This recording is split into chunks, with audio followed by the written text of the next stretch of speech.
Israel and Iran are staring each other down tonight across the expanse of Syria. Long simmering hostility flared to life last night as the Israelis blasted Iranian fighters in Syria with their largest airstrike since the 1973 war.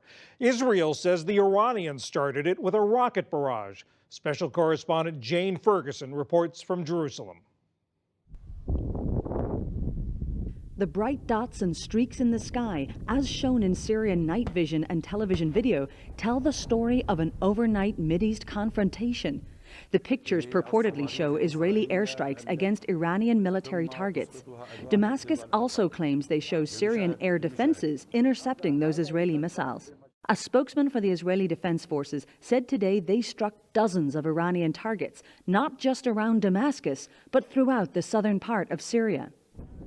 The Israeli military said the overnight operation was a response to rockets that they say Iranian forces fired first at Israeli military positions in the Golan Heights.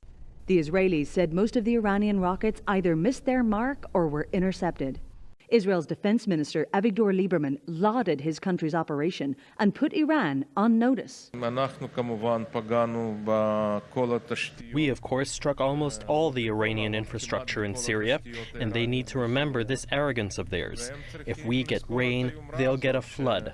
I hope that we ended this chapter and that everyone understood. In Jerusalem, Israeli Prime Minister Benjamin Netanyahu said Iran crossed a red line, and he warned Syrian President Bashar al-Assad as well. We are in a continuous campaign, and our policy is clear.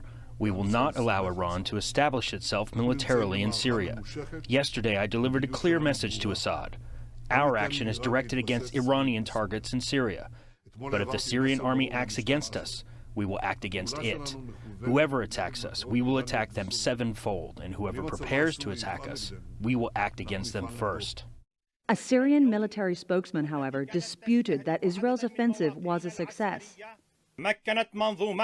Syrian anti-aircraft defenses earlier this morning destroyed the largest part of the successive wave of Israeli rockets fired at its army bases.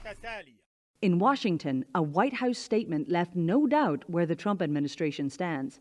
It condemned the Iranian rocket attack on the Golan Heights as provocative and supported the Israeli attack as self-defense. Iran had vowed to respond to Israeli military strikes on Syria, but hadn't said when it would do so.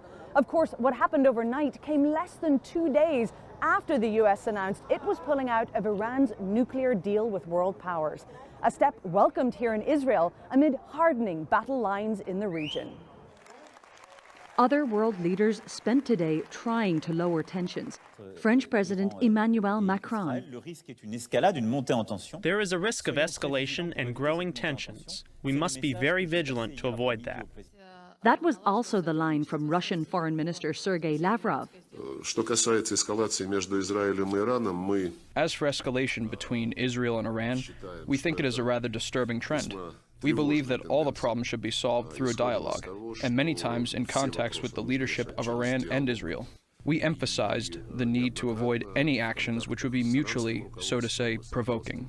And there was even firmer language from the United Nations, which called for the two sides to stop. The Secretary General urges for an immediate halt to all hostile acts and any provocative actions to avoid a new conflagration in the region already embroiled in terrible conflicts with immense suffering for civilians.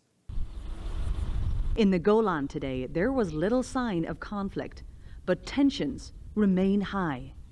For the PBS NewsHour, I'm Jane Ferguson in Jerusalem. And we'll have a discussion of what the Israeli-Iranian clashes could mean after the news summary.